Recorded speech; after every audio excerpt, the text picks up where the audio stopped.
Deus é bom demais. Aleluia. Aleluia, aleluia, aleluia. Te agradecemos, Senhor, porque o Senhor pagou o preço. Preço que nós não poderíamos pagar, o Senhor pagou. Amém? Meus irmãos, eu sou o pastor da igreja. O pastor da igreja, ele fica com a responsabilidade de trazer instruções, direcionamento. Eu costumo dizer que um pregador que vem aqui nos visitar e trazer uma palavra, ele prega o que Deus colocar no coração dele, vai. Ele tem liberdade para pregar. O pastor precisa pregar o que tem que ser pregado. O pastor tem a responsabilidade de direcionar a igreja. Então, por isso, normalmente, para nós, ficam as mensagens um pouco mais densas. Para a gente, ficam as mensagens, de repente, vão mais fundo, que mexe um pouquinho mais. Às vezes, um pouquinho mais dura, porque dura não no sentido de arrogante ou prepotente, não, mas dura no sentido de confrontadora. E a gente não pode se esquivar disso sob pena, né, do Senhor cobrar e dizer, olha, era para ter instruído, era para ter orientado, e a gente não pode se esquivar disso. E eu tenho feito aquilo que o Senhor tem colocado no meu coração e tenho pregado aquilo que o Senhor tem, por sua graça, dado direcionamento. Quando Deus fala com a gente, com a igreja, para que a igreja avance e vá para um próximo nível. Queria muito que você me prestasse a sua atenção nesses minutinhos que a gente vai passar juntos aqui. Eu tenho uma palavra para pregar e a sua atenção é preciosa. Eu vou colocar alguns textos na Bíblia, na tela, a mídia vai me ajudar. Queria que você me acompanhasse nisso, tá bom? Bom, abre a sua Bíblia aí, em Daniel capítulo 10. Nós vamos ler um texto. Eu vou me valer desse texto, mas depois nós vamos a outros. Mas eu quero começar aqui porque eu acho que ele tem uma representatividade incrível e vai nos ajudar. Queria muito adolescentes, jovens, que todos estivessem aqui. Eu queria, de verdade. De manhã eu nem deixei os jovens irem para a escola bíblica, ficaram aqui também, por conta da importância dessa mensagem. Tá? Como eu disse, ela é um pouquinho mais densa, mas é bênção para a nossa vida. Se você puder abrir aí em Daniel capítulo 10, chegou? Daniel capítulo 10. Nós vamos ler só um verso, verso 12.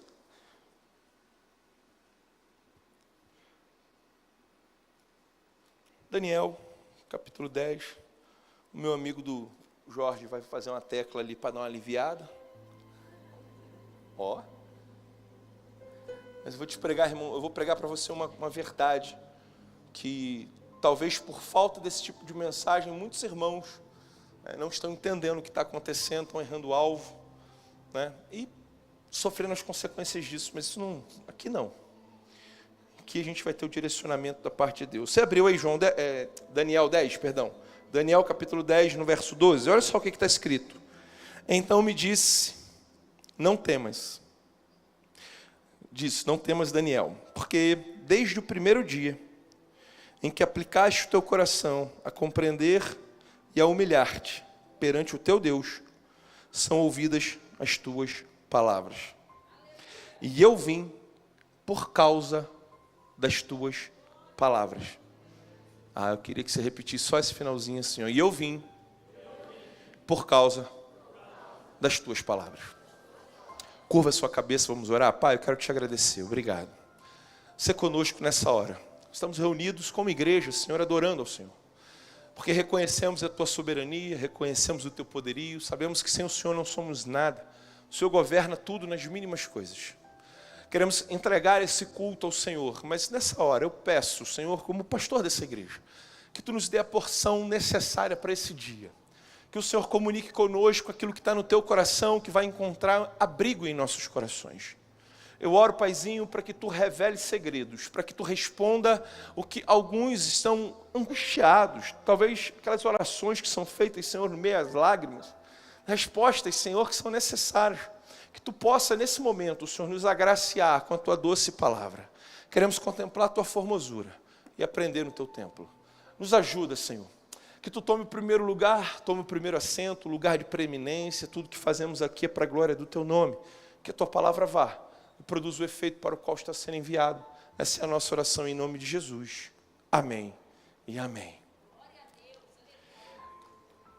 Meus irmãos, a mensagem ela é simples, mas, como disse, confrontadora, porque explorar para pensar sobre algumas coisas. O texto que a gente acabou de ler é uma visão de Daniel, uma das revelações mais preciosas. O texto narra uma ocasião em que Daniel se aplica a buscar o Senhor por respostas. E o texto, como nós lemos aqui no verso 12, diz o seguinte, que Daniel se pôs a orar, e aqui é um diálogo entre ele e o anjo que veio trazer a resposta para ele. Disse, olha, desde o primeiro dia, nós lemos isso agora, em que aplicaste o teu coração a compreender e a humilhar-te perante o teu Deus, são ouvidas as tuas palavras. E ao mesmo tempo diz, eu vim por causa disso, porque você estava orando e buscando, estava buscando ao Senhor. Por conta disso, eu que sou um anjo mensageiro, nesse diálogo, eu vim aqui trazer a resposta que você estava buscando no Senhor. Algumas coisas nos importam avaliar aqui, eu queria que você me prestasse sua atenção, por favor.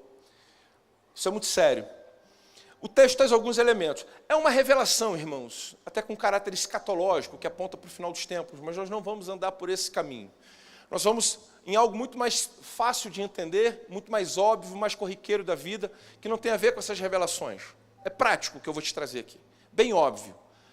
A gente está enxergando um cenário em que Daniel está orando, e a Bíblia dá detalhes que a gente não vai ler agora, eu te incentivo a ler depois o capítulo 10 de Daniel inteiro, mas o texto diz que Daniel está orando, e na ocasião em que ele ora, a partir do primeiro dia que ele se pôs a orar, e ele jejua, porque ele está buscando ao Senhor por uma resposta que era importante, ele está num momento de contrição, de dor, de angústia, e desde o primeiro momento em que ele orou, a Bíblia diz que Deus ouviu a oração, e foi liberado aquilo que ele havia pedido.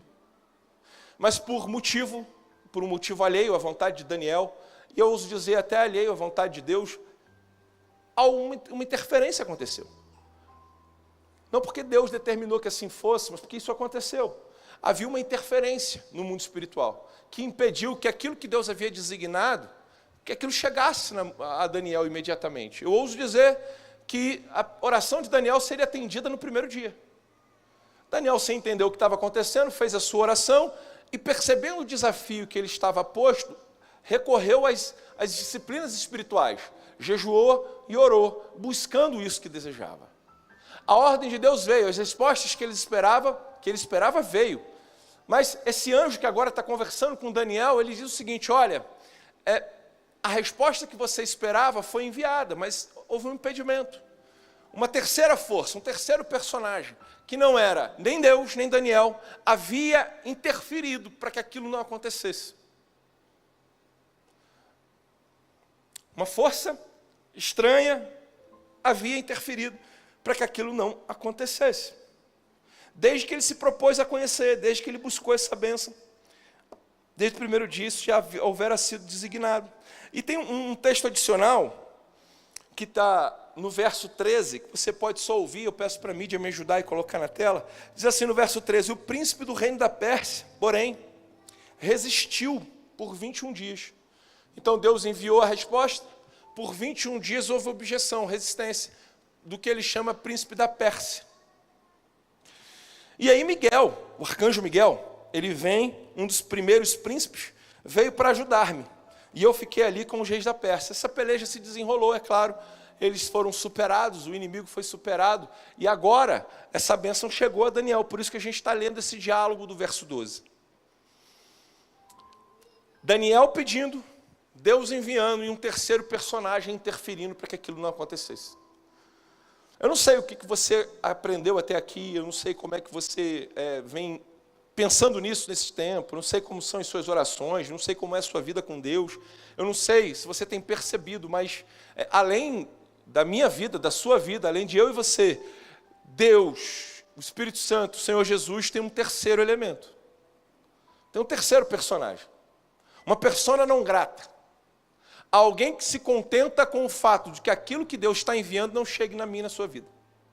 Alguém que trabalha simplesmente para impedir. Existe um terceiro elemento, um terceiro personagem, que o objetivo dele é obstar, é se estabelecer como um impedimento, como uma barreira, para que algumas coisas que nós desejamos, buscamos no Senhor não aconteçam. Isso nos abre um grande alerta, isso nos chama atenção, precisa nos fazer pensar. Porque olha só, voltando um pouquinho no verso 12 que nós lemos, se a mídia puder colocar na tela, só para você vir junto comigo, olha o que acontece, põe na tela aqui. Tem alguns elementos aqui que me chamam muita atenção. Porque o anjo, quando narra esse fato, ele dá alguns elementos. O anjo está dizendo assim para o Daniel, depois desses 21 dias de peleja, contra o que ele chama de príncipe da Pérsia: não tenha medo. Daniel estava tomado por um sentimento. O anjo percebe e, identificando isso em Daniel, continua. Porque as suas palavras foram... Esse medo do Daniel era um medo de alguém que se sente desamparado. É alguém que se sente não ouvido. Eu não sei você, mas eu já me senti assim algumas vezes. Não foram poucas vezes que eu orando imaginei: não é possível, Deus esqueceu de mim. Parece que não é comigo, parece que não é para mim, parece que Deus me rejeitou, parece que Deus não me ama mais. Eu não sei se só eu que tenho de vez em quando essas crises e esses medos como teve Daniel. Mas era isso que ele estava vivendo. Ele estava orando e pedindo uma revelação, e aquilo estava retido, não estava chegando. Ele não enxergou essa luta no mundo espiritual, mas ele tinha uma convicção: não chegou. E aí o anjo, quando o vê, diz: calma, Daniel, não temas. É o temor, a angústia, a ansiedade, a pressa, a vontade, o desejo de que algo acontecesse genuíno. Por que você diz que é genuíno, pastor? Está no texto. Porque as suas palavras foram ouvidas desde o primeiro dia em que você se dispôs. Como que era a disposição de Daniel? Dispôs o coração a compreender e a se humilhar na presença do seu Deus. Então Daniel estava do jeito certo. Ele estava buscando compreensão do Senhor, ele estava buscando entender as obras de Deus, e ao mesmo tempo ele estava com um coração humilde diante do Senhor. Um coração ensinável. Prostrado, imagino eu: Senhor, me ajuda, eu preciso. Atende a minha necessidade, olha para a minha dor, observa a minha dor, a minha angústia. E o anjo está respondendo. Informação adicional que eu quero dizer sobre você e o Deus que você serve: mesmo quando a resposta não chega, não significa que Deus não está ouvindo. Porque o anjo diz: desde o primeiro dia que você se propôs a orar, as suas orações foram... Então Deus sempre ouve, Deus não é surdo. Isaías 59 diz assim: eis que os ouvidos do Senhor não estão agravados para que não possa ouvir, e nem as suas mãos encolhidas para que não possa salvar. Deus está sempre atento. O guarda de Israel não dorme, não tosqueneja. Eis que não dormitará o guarda de Israel. Você ora, Deus ouve. Um coração humilde, Deus não resiste. Quando você ora e busca compreender a excelência, a grandeza, a profundidade do poder de Deus, do reino de Deus, Deus nunca negará atenção a um crente que diz: Senhor, me ajuda a entender as tuas obras. Me ajuda a compreender o que tu quer para mim. Não existe um crente que tentou buscar no Senhor uma resposta sobre o propósito que Deus não tenha revelado, porque não faz nenhum sentido. Quando a gente se lança aos pés do Senhor para entender o que Ele quer, para ser revelado a nós aquilo que Ele tem para nós, o objetivo dEle na nossa vida, os ouvidos do Senhor estão atentos. Mas, irmãos, tem um problema: um crente que busca, quando acha, fica imbatível. E o diabo sabe disso. Ele sabe que não pode impedir, porque Deus ordenou, vai chegar. Pediu a Deus, pediu do jeito certo, vai acontecer. Mas ele pode impedir? Pode. Pode atrapalhar? Pode. Desde o primeiro dia em que você se pôs a compreender e se humilhou na presença, eu queria que você lesse isso aqui comigo em nome de Jesus. Foi, vamos junto, 1, 2, 3, foi por causa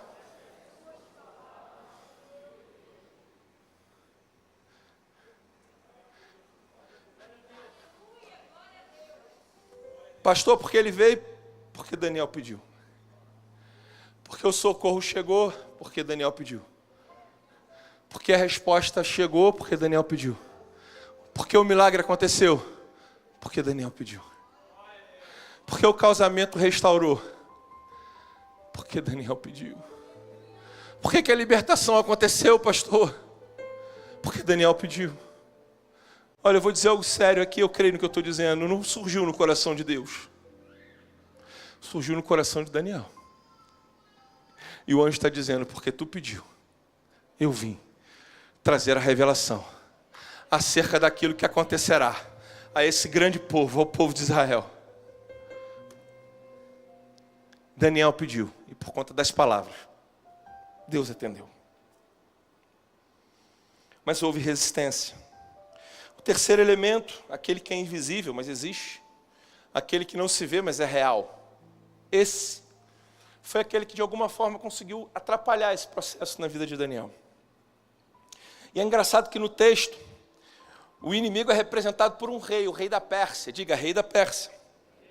O texto que nós acabamos de ler, o verso 13, está lá. Ó. O príncipe do reino da Pérsia, porém, resistiu. Veja que o anjo, quando explica para Daniel o que estava acontecendo no mundo espiritual, se vale de uma figura que era para ele muito bem conhecida. Esse reino, o reino da Pérsia, era um reino muito poderoso nesse tempo, muito conhecido. E ele sabia exatamente a gravidade, ele sabia exatamente a personalidade desse rei.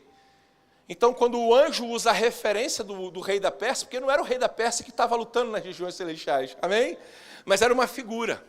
Ele queria fazer com que esses entendessem quem era, como era, qual a característica, qual o tamanho da braveza, da malignidade, da perversidade desse inimigo que se interpôs àquela bênção que ele pretendia.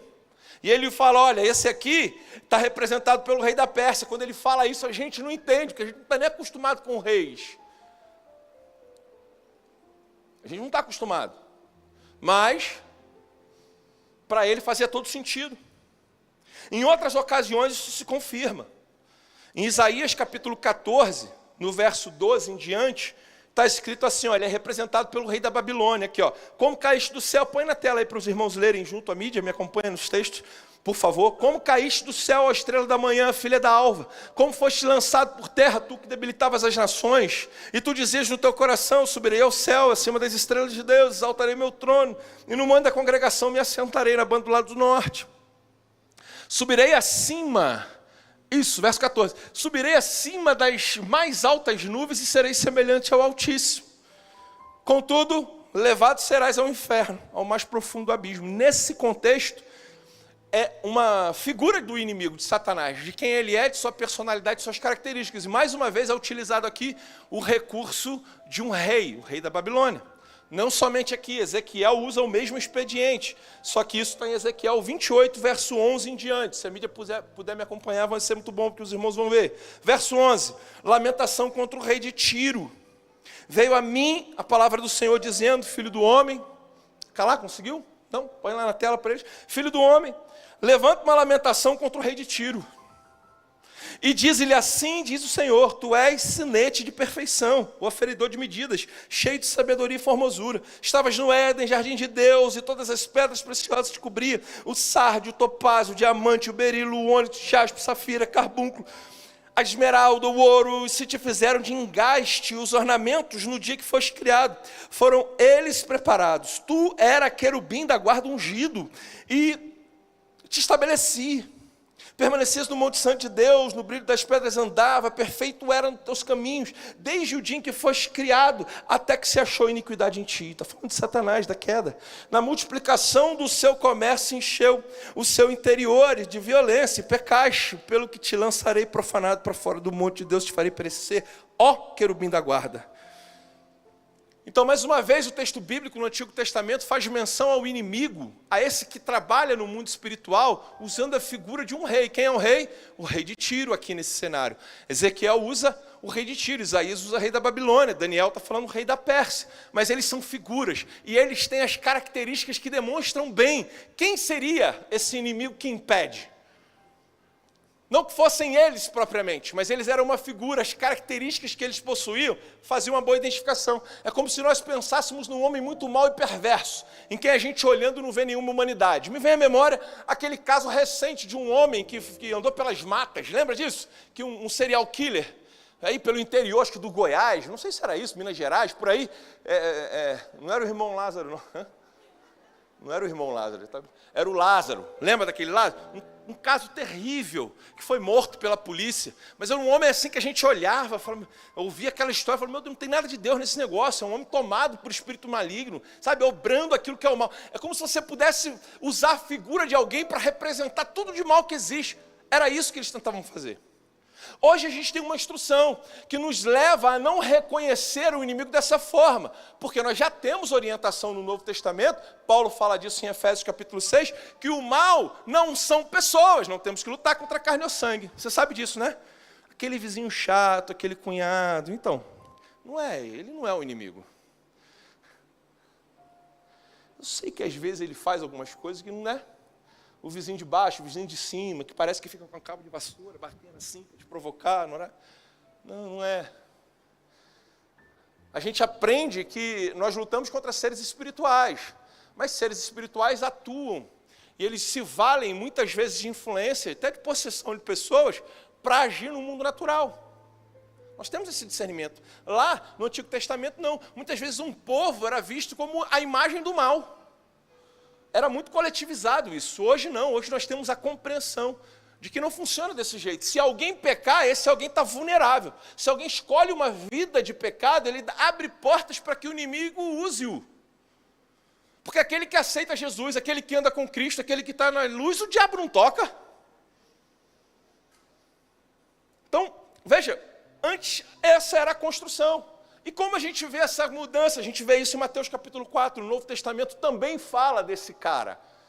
Lá era o rei da Babilônia, rei de Tiro, rei da Pérsia. Aqui nós temos em Mateus capítulo 4, no verso 1, então foi Jesus conduzido pelo Espírito ao deserto. Para quê?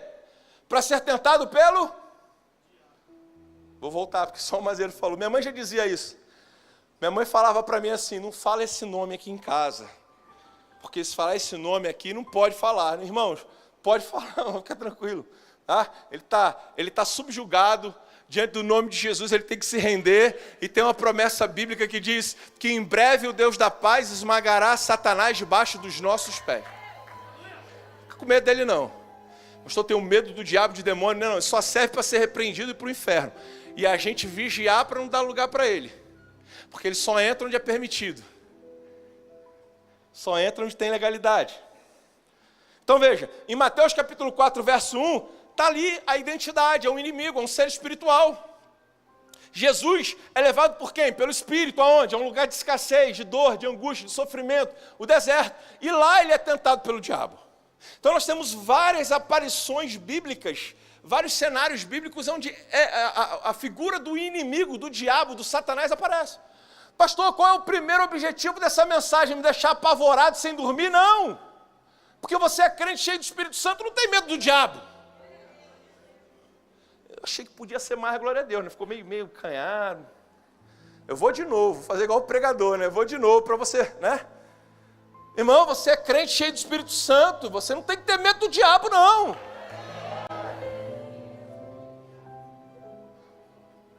Mas a gente vê aparições bíblicas. Primeiro objetivo dessa mensagem, se você puder anotar, anota. O mundo espiritual existe. O pastor está pregando para crente, está ensinando o padeiro a fazer pão, o padre a rezar a missa. Irmão, porque tem crente que se esqueceu disso já. Uma das formas do diabo trabalhar são ideias. E tem muito crente humanista hoje, ou seja, que confia na força do braço. Que acredita que o homem, no homem, e através do homem as respostas virão. Tem muito crente materialista hoje, que acredita de verdade que o objetivo de Deus com ele, nesse tempo, é deixar ele rico. Que acha que o tamanho o tamanho da promessa que recebeu é a marca do carro, é o tamanho da conta. Não, tudo isso Deus pode fazer, irmão, porque Deus enriquece mesmo. Deus deixa a gente... A Bíblia fala que Deus pega um mendigo no monturo e o faz habitar entre príncipes. É Ele que ergue do monturo necessitado e faz habitar entre príncipes. Deus pega, irmão. Deus confunde. Deus pega pessoas pobres, paupérrimas e faz delas grandes milionários, bilionários, trilhardários. Para Deus não tem escassez de recursos não, irmão. Deus pode. Mas é uma vida muito tacanha, muito pequena, achar que Deus só tem isso para você. Ele pode até ter, mas o de precioso que Ele tem, o que torna um vaso de barro valioso é o que Deus coloca dentro, é a glória dEle. É sobre isso. Um rico sem a presença de Deus não é nada, um rico cheio da presença de Deus é valioso. Porque Deus o tornou valioso. Pobre e rico, vaso de barro, os dois, não dá nada. Deus pôs dentro. Primeira coisa, o mundo espiritual existe. O inimigo investe pesado, irmãos, há um movimento para que crentes esqueçam que as respostas são espirituais. E que tem mais, o que a gente quer de verdade é viver com Cristo para sempre na Nova Jerusalém Celestial. Nem é sobre essa terra, porque isso aqui vai ser desfeito, como diz Pedro. Tudo, os elementos ardendo em fogo se desfarão. No final, irmãos, sobrará para nós a Nova Jerusalém Celestial, que é maior do que tudo que você pode imaginar. E para quem não quis Jesus, tormento eterno. O mundo espiritual existe. E não reconhecê-lo é estar exposto a uma influência, a impedimentos no mundo espiritual e não saber o que fazer para desbloquear. Eu digo para você, Daniel foi ouvido porque estava orando, jejuando, buscando e os anjos o atenderam. Senão ele ficaria sem receber as respostas. Então tem pessoas que vão ficar esperando coisas que não receberão, irmãos, porque simplesmente não utilizaram o expediente, o recurso, as disciplinas espirituais para receber. Tem coisa lá no teu trabalho, irmãos, tem enfrentamentos que você tem vivido que não tem a ver com a pessoa que está lá, mas com as orações que você não tem feito. Está escrito aqui, não vai ter um glória a Deus nessa hora. Não vai falar nada.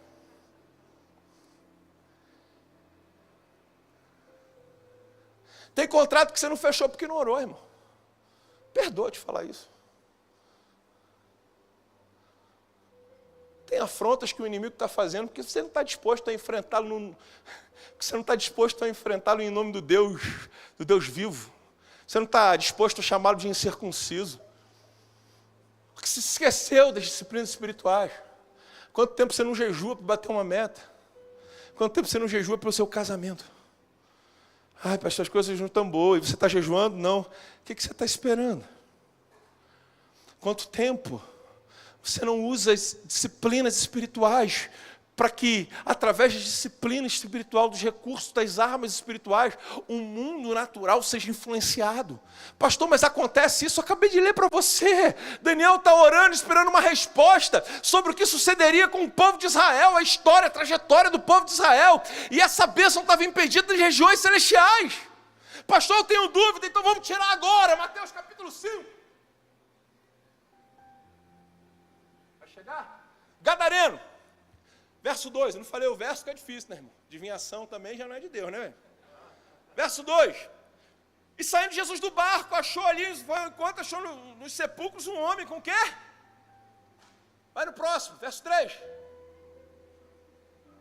Ih, não é isso não é Mateus não, irmão, é Marcos. Vai, ó, falei Mateus? Coitado. Puxa vida. Dá aquela coxinha para eles. Ó, essa coxinha não sai nunca. Ó, Marcos capítulo 5, foi lá? Agora eu vou ler. Ó, esse homem vivia onde? Lê aí, nós.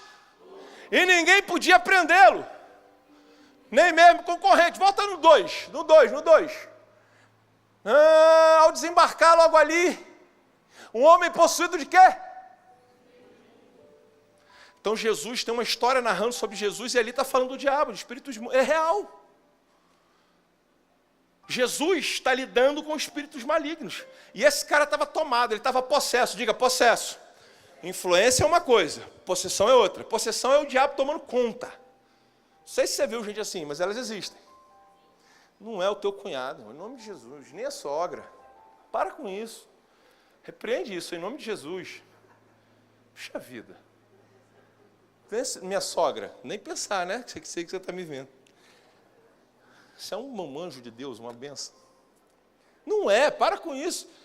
O que eu estou tratando aqui, irmãos, é de um cara possesso, que vivia em túmulos, acorrentados, ele arrancava as correntes.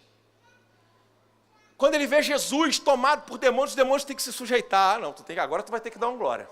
Ele está tomado por demônios, muitos demônios, milhares de demônios. Quando Jesus aparece, ele tem que se ajoelhar diante de Jesus e falar, Jesus! O que eu fiz que você está aqui me atrapalhando? Mas tinha lá, tomado por espíritos malignos. Jesus repreende, aí vai lá, manada de porcos, espinhadeira abaixo. Esse cara aqui agora estava totalmente possuído por demônios. Se você ler o texto, depois você vai fazer isso na sua casa. Marcos capítulo 5. ele está totalmente liberto agora, e as pessoas daquela cidade olham e falam, mas calma aí, esse cara era aquele que vivia dentro dos sepulcros, olha como ele está lindo, esbelto, olha, cutis, coisa linda, o cabelo voltou o brilho, olha só que essa pessoa, e esse cara agora quer andar com Jesus, irmãos, porque, sabe, quando o encontro com Jesus acontece, eu quero mudar o rumo, não é possível que eu vou ficar servindo esse Satanás ainda, que me aprisionava em sepulcros, que me lançava em cemitérios, que me colocava enfiado em bares, sabe, que me enchia de vício, não é possível, agora eu quero servir a Jesus, porque eu amei a liberdade. Ele quer ir com Jesus, Jesus não, fica aí, volta para sua casa, prega para eles. Esse homem foi um evangelista, um missionário, pregador do evangelho. Ele volta para casa, limpo. Os da cidade se assustaram, mas houvera sido tomado por demônios.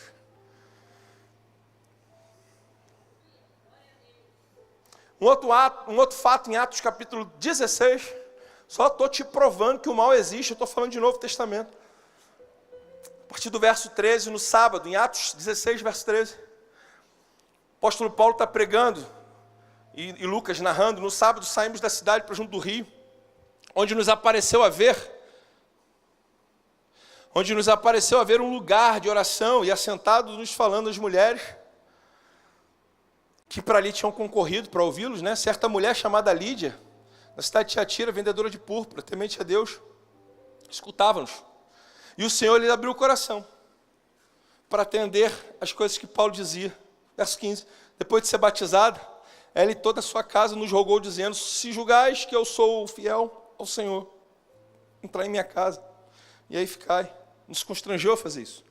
Lucas narrando, ele e Paulo, em suas viagens, mas é aqui que eu quero chegar com você no 16. E aconteceu que indo nós para o lugar da oração, onde sempre iam, nos saiu ao encontro uma jovem. O que ela está?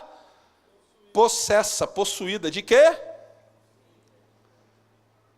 Cuidado, irmão, tem uns espíritos que adivinham também. Pai amado, abençoa os profetas dessa geração, Jesus, em nome de Jesus. Tomar de espírito de adivinhador, qual adivinhando dava grande lucro ao seu Senhor.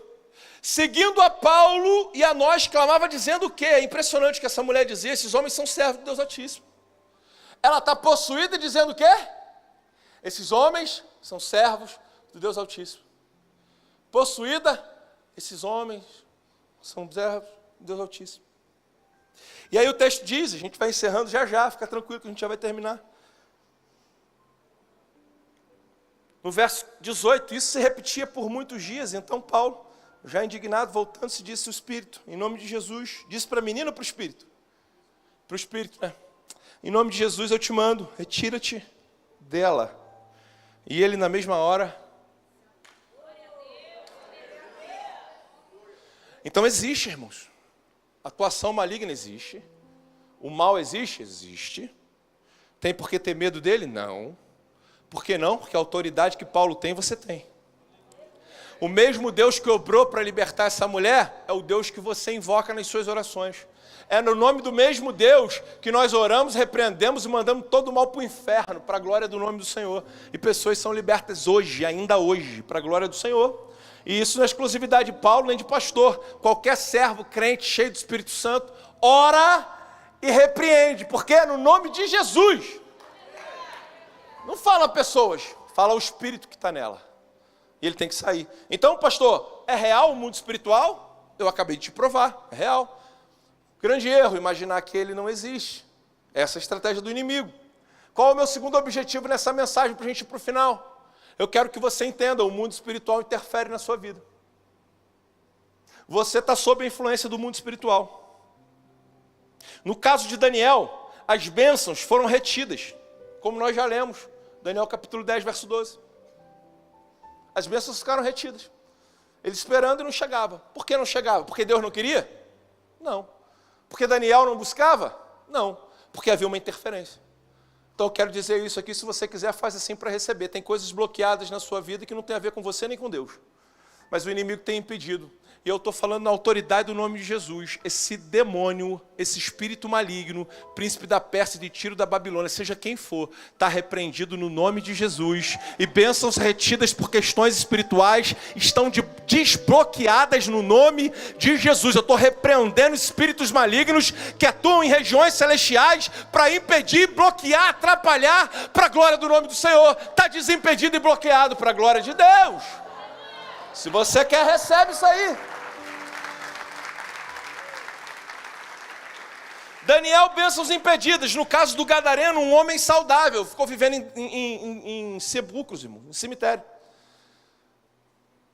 No caso deles, essa interferência maligna fez ele mudar o estilo de vida, fez ele viver em estado de mendicância. Irmãos, tem pessoas hoje, talvez perto de você, que estão sob influência do mal e destruindo a própria vida. Porque o diabo não sabe edificar, ele só sabe destruir. Então, tem pessoas seguindo esse caminho, infelizmente, irmão. E a gente sabe que isso é uma obra do inimigo. Mas a gente sabe também que assim como o gadareno foi liberto, Deus nos deu autoridade para repreender no mundo espiritual. Eu quero profetizar sobre a vida de alguns aqui, você sabe. Eleva o teu pensamento a essa pessoa. Ou se é dentro da sua casa, que assim seja. Está liberto no nome de Jesus. O inimigo não vai mudar a vida. O inimigo não vai afundar em vícios. O inimigo não vai atuar de maneira a colocá-los em situação de mendicância. Não vai destruir casamentos. O inimigo não vai operar, atuar para repreendendo. Estamos repreendendo na autoridade do nome de Jesus e ordenando que saia. Porque se isso aconteceu na vida do gadareno, a gente tem autoridade também, a mesma autoridade que Jesus tem, recebeu do Pai, Ele deu a nós. No caso de Pedro, esse caso eu quero examinar com você, bota aí Mateus 16 na tela para a gente analisar, rapidinho, já estou terminando. Esse relógio está acelerado, hein? Está igual aquele negócio do que acelera, né? O WhatsApp, um e-mail, 2 vezes. Está acelerado esse troço. Vamos rapidinho aqui, olha só. Mateus 16, verso 23.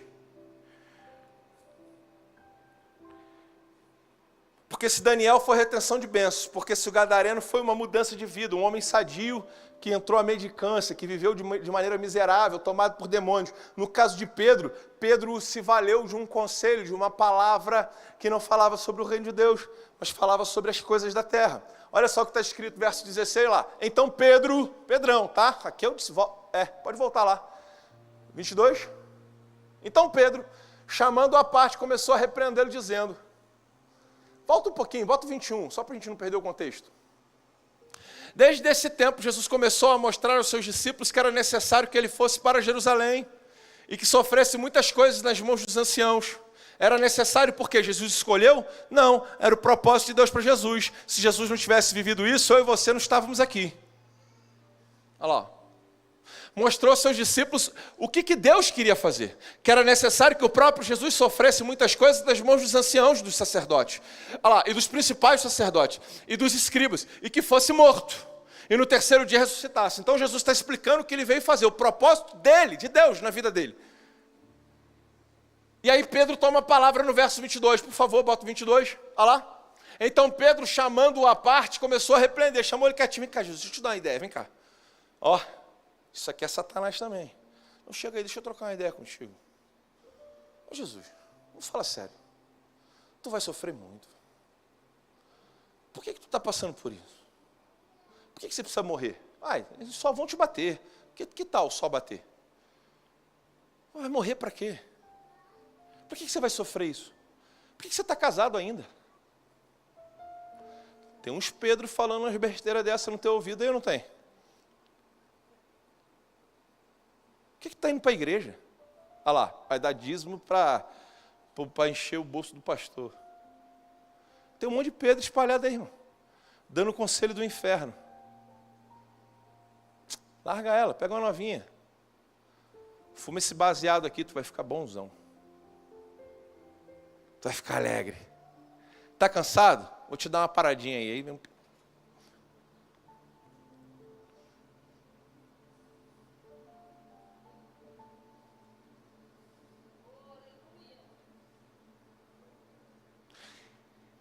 Deus tinha um propósito. Pedro é aquele conselho sorrateiro que ninguém sabe, que ninguém percebe, mas que afasta do propósito de Deus.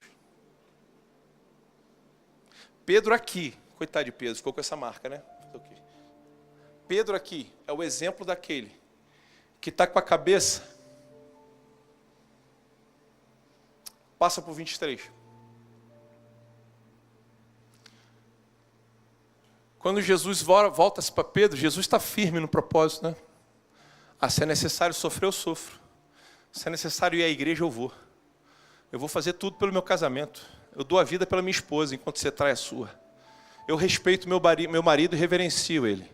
Eu cuido dos meus filhos com amor, com esmero. Eu levo para a igreja para que eles sejam crentes como eu. Tem muito crente, irmão, que foi... Deixa eu fazer um parênteses aqui. Tem muito crente que foi criado na igreja, que está negando esse direito aos filhos, tá? Parêntese. Você teve o direito. Está negando aos seus filhos. Você estava até no círculo de oração. Dormia no banco. E agora você está negando isso aos seus filhos. Ninguém tem garantia, irmãos, sobre a decisão dos filhos. Eles vão tomar as suas próprias escolhas. Uma coisa boa é você ter paz. Eu fiz o que eu tinha que fazer. Parêntese. Agora eu fecho parêntese e volto aqui. Sai da minha frente, Satanás. Jesus dizendo, saia da minha frente, Satanás. Você para mim uma pedra de... Por quê? Não, vamos junto. 1, 2, 3. Porque não leva em consideração as coisas...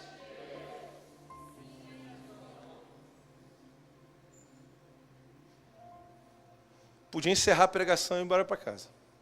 Sem entender isso aqui...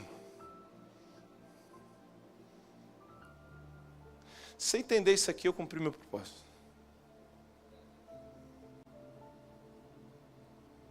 O diabo aparece de formas múltiplas.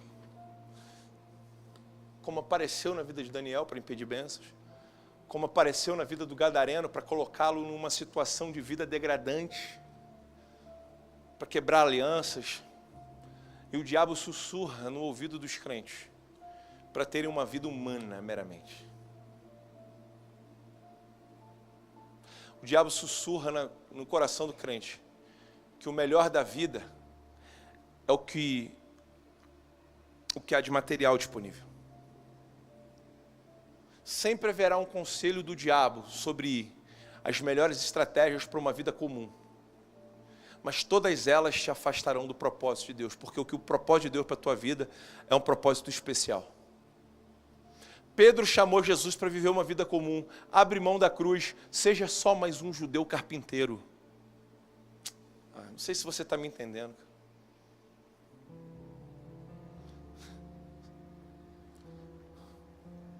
Escute. Eu vou repetir isso aqui. Eu prometo que eu encerro. Tem mais um tópico, fica para outra semana. Mas eu vou encerrar aqui.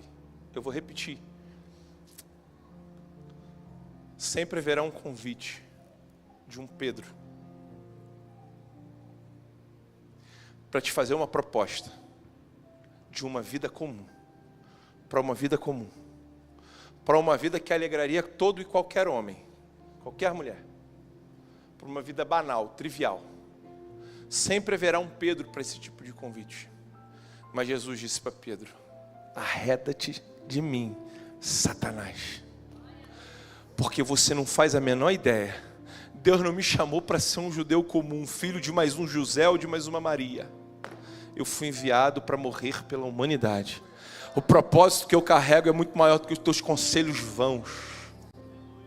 Uma vida de realizações humanas nunca poderão me colocar na posição que Deus planejou para mim. E sabe qual é a novidade, irmão? Sabe o que eu quero dizer para você nessa manhã, nessa noite, quero dizer? Que assim como Jesus foi chamado para uma vida especial, para um propósito especial que Deus tinha preparado para ele, você também não foi chamado, salvo por Deus para uma vida banal, trivial, meramente humana. Você não foi chamado para bater metas humanas, você foi chamado para viver propósitos espirituais. Você foi chamado para viver vidas extraordinárias, para operar no mundo espiritual coisas que homem nenhum natural poderia. Você foi chamado não para ter uma intelectualidade banal que você aprende numa faculdade qualquer, seja pública, seja privada. Você foi chamado para ter a mente de Cristo e entender exatamente qual é a vontade de Deus para você. Sempre haverá um conselho, um convite para você ser mais um, mas Deus não te fez mais um. Ele te elegeu, te separou, te nomeou para uma vida diferente, especial, para impactar pessoas, para mudar histórias, no nome de Jesus.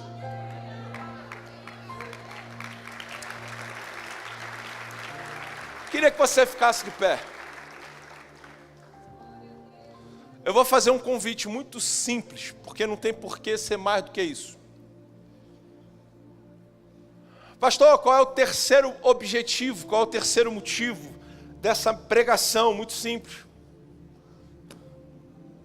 Terceiro e último propósito dessa mensagem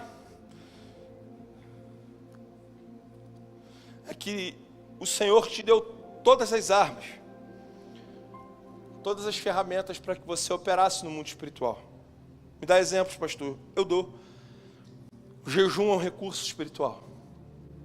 Daniel jejuou. Isso é bíblico, pastor? É bíblico. Eu vou ler rapidamente Marcos capítulo 2. Jesus fala sobre o jejum. Os discípulos de João, os fariseus, estavam jejuando. Alguns lhe perguntaram, por que motivo o jejum, os discípulos? Eu vou logo à parte final por causa do horário. Jesus fala no verso 20 do capítulo 2 de Marcos. Dias virão, contudo, em que lhe será tirado o noivo. Ele estava falando da sua própria morte. E ele diz, nesse tempo, jejuarão. Nínive, Jonas capítulo 3, verso 7 em diante. A história de uma cidade que estava condenada à destruição. Por conta do jejum que foi empregado ali. O rei empregou um jejum. Tanto o rei, quanto toda a sua coroa, quanto todo cidadão de Nínive, inclusive os animais jejuaram. Consequência, operaram no mundo espiritual. E aquela condenação que havia sido determinada foi substituída por uma grande redenção. Jejum, irmãos, muda não só vidas, mas muda cidades, muda cenários, muda sentenças. Jejum, oração, é uma outra ferramenta espiritual. Jesus, Paulo, em 1 Timóteo capítulo 2, eu vou ler bem rapidinho que eu quero encerrar. Antes de tudo, peço que todos vocês façam súplicas, orações, intercessões, ações de graça em favor de todas as pessoas. Oração é uma determinação. Filipenses capítulo 4, no verso 6, não fiquem preocupados com coisa alguma, mas em tudo sejam conhecidos diante de Deus os pedidos, as orações de vocês. Pastor, me dá frutos de oração, eu dou agora. Moisés, Êxodo 15, a partir do verso 6, Deus transforma águas amargas em águas doces para que ele pudesse beber e todo aquele povo, através da oração de Moisés. Gideão ora para saber se Deus de fato o tinha chamado e faz uma prova com Deus. Deus prova através de uma experiência, um novelo de lã. Depois você lê lá, Juízes capítulo 6. Ana tinha o ventre estéril, ela orou, Deus atendeu a oração dela e ela gerou filhos. Dentre eles Samuel, o maior juiz da história de Israel. Salomão ora, depois da construção do templo, e a glória de Deus desceu naquele lugar. De sorte que os que estavam ali não podiam ficar de pé. Irmãos, fruto da oração. Elias ora, em 1 Reis capítulo 18, sabe o que acontece, irmãos? Fogo do céu para queimar os profetas de Baal. Ei, aleluia. Ei, a igreja orou. E o Espírito Santo batizou-os, encheu-os, e eles saíram falando em língua repartida por todo que é lado, e capacitados para fazer a obra de Deus, irmãos, fruto da oração. Deus te deu recursos, Deus não te chamou para uma vida banal, Deus não te chamou para uma vida trivial, Deus te chamou para ser um agente dele nessa terra, e interferir no mundo espiritual, no mundo natural, através das ações no mundo espiritual. Deus te deu armas para você lutar. Tem uma diferença, irmãos, eu prometo que eu encerro aqui. Ainda no tempo de Daniel, que nós estudamos isso no início, Daniel orava. Enquanto Daniel orava, os anjos guerreavam. Diga, Daniel orava e os anjos guerreavam. Vamos melhorar? Daniel orava e os anjos guerreavam. parte de Daniel era orar, dos anjos guerrear. Isso muda depois de Jesus, Novo Testamento. Efésios capítulo 6. Eu vou ler o texto para não esquecer. Presta atenção nisso aqui. Efésios capítulo 6. O que nós lemos? Uma mudança na rota.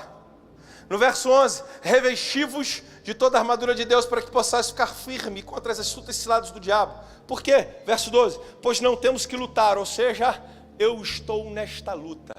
Você está nesta luta.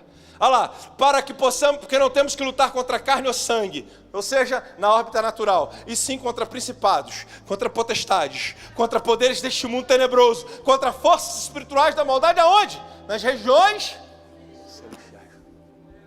Pastor, qual é a novidade? Daniel orava no mundo natural, os anjos guerreavam nas regiões celestiais. Mudou tudo, pastor? Mudou. Agora você ora no mundo natural e luta no mundo espiritual. Antigamente os anjos ministravam por você, lutavam por você. Agora você luta, interfere, age, move no mundo espiritual. Quem está me entendendo aqui, irmãos? Tem por que você não participar disso? Tem por que você fingir que isso não está acontecendo? Tem por que você não se alistar para essa guerra? Tem por que você ser indiferente a algo tão poderoso? Ou então deixar, ficar sujeito, sua família, seus filhos, as pessoas com quem você se importa, sujeitos a interferências no mundo espiritual. Pastor, quer dizer que os anjos pararam de guerrear por nós? Não, irmãos. Está lá, Hebreus capítulo 1, verso 4.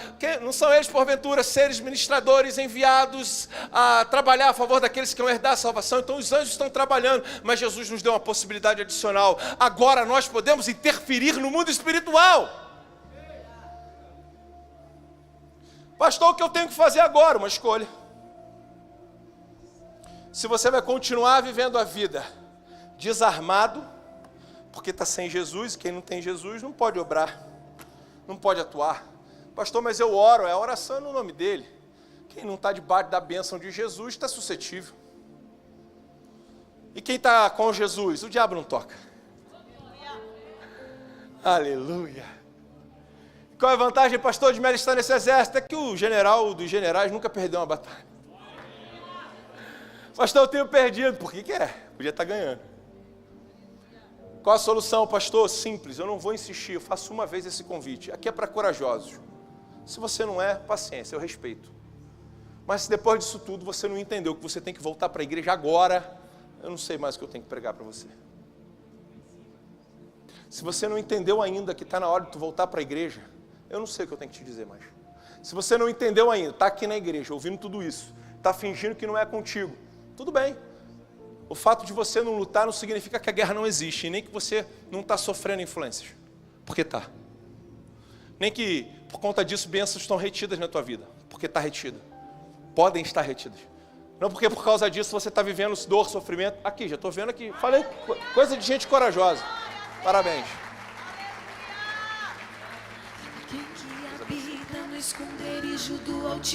Cadê o Vini? Tá na mídia? Sai da mídia, vem aqui. Fica com seu irmão, irmão.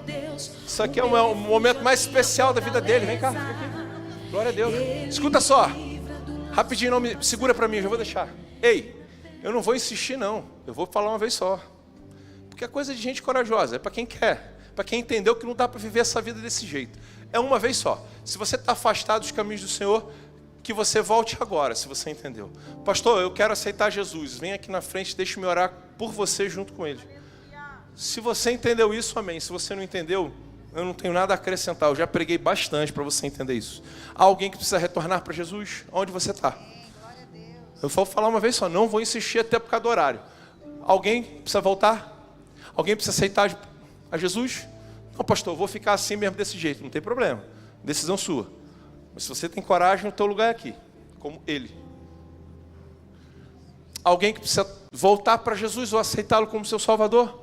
Se não houver, eu vou orar pela vida dele. Porque, olha, irmãos, uma grande bênção que nós estamos vendo aqui nessa noite. Alguém que precisa tomar essa decisão? Não há? Então, me ajuda, estende as mãos na direção dele em nome de Jesus, porque nós queremos abençoá-lo. Pai, em nome de Jesus, toma teu filho. Nós abençoamos, meu Deus, eu repreendo todo o mal. Que tu possa, Senhor, honrar essa decisão que ele tomou, decisão corajosa. Cubra da tua bênção, meu Pai. Que ele possa, Senhor, andar nos teus caminhos todos os dias da vida, meu Deus. Que ele possa viver a plenitude daquilo que tu tem para ele. Eu sei, meu Pai, que tu não o chamou para uma vida banal. Antes, tu o chamou para viver o extraordinário. Nós profetizamos isso sobre a vida dele em nome de Jesus.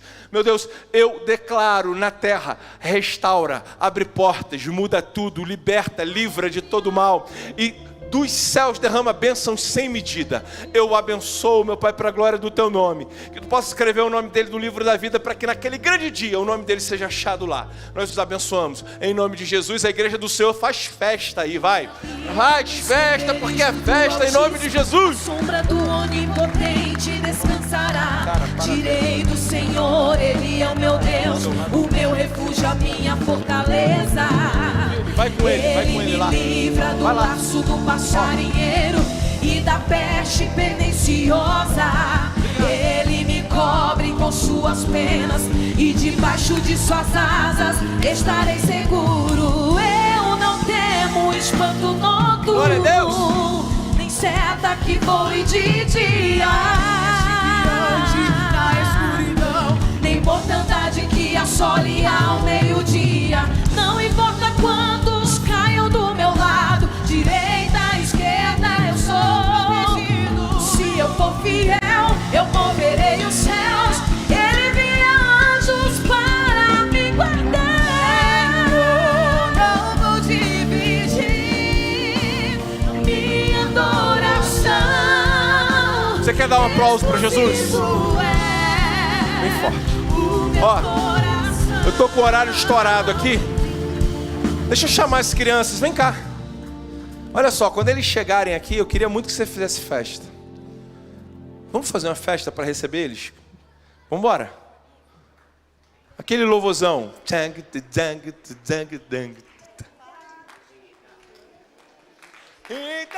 Vai, no gogó mesmo.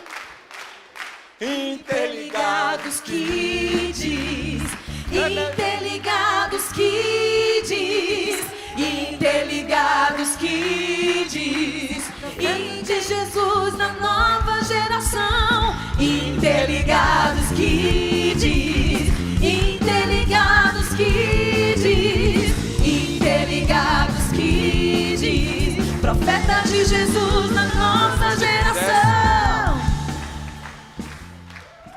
Glória a Deus. Todos de pompom.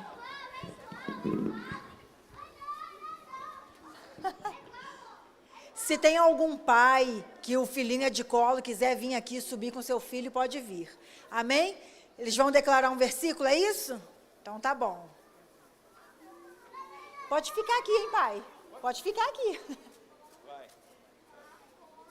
Quem vai? Olha lá, ó.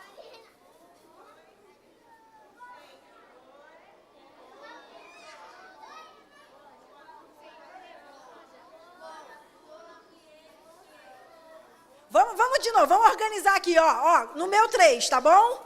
Bem forte para a igreja ouvir, amém? 1, 2, 3.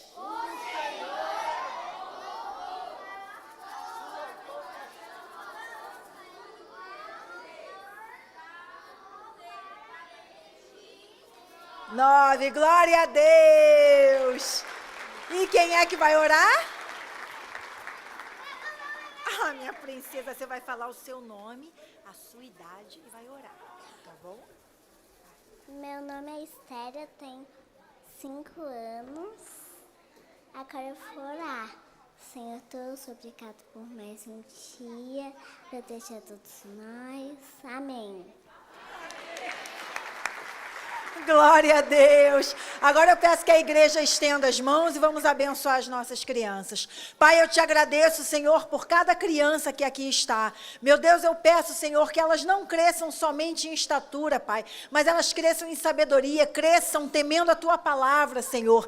Que elas sejam fiéis aos Teus mandamentos e que sempre tenham fé e coragem para rejeitar o mal, rejeitar o pecado. Dê sabedoria aos pais, dê sabedoria sabedoria, Senhor, a todos aqueles que cuidam dessas crianças, Pai. E que nunca lhes falte palavra de sabedoria, palavra de instrução para aconselhar os teus filhos. É o que eu te peço e agradeço em nome de Jesus.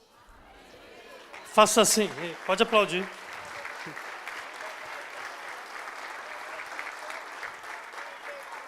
Eu vou orar aqui, depois você vem buscar os seus filhos aqui, tá bom? Faça assim com as suas mãos. Que você tenha uma semana extraordinária. Que tudo aquilo que você tem orado, buscado, seja destravado em nome de Jesus durante essa semana. Que a graça do nosso Senhor Jesus Cristo, o grande amor de Deus, as doces e eternas consolações do Espírito Santo esteja sobre a sua vida, não só hoje, mas para sempre. Você diz? Vá em paz em nome de Jesus.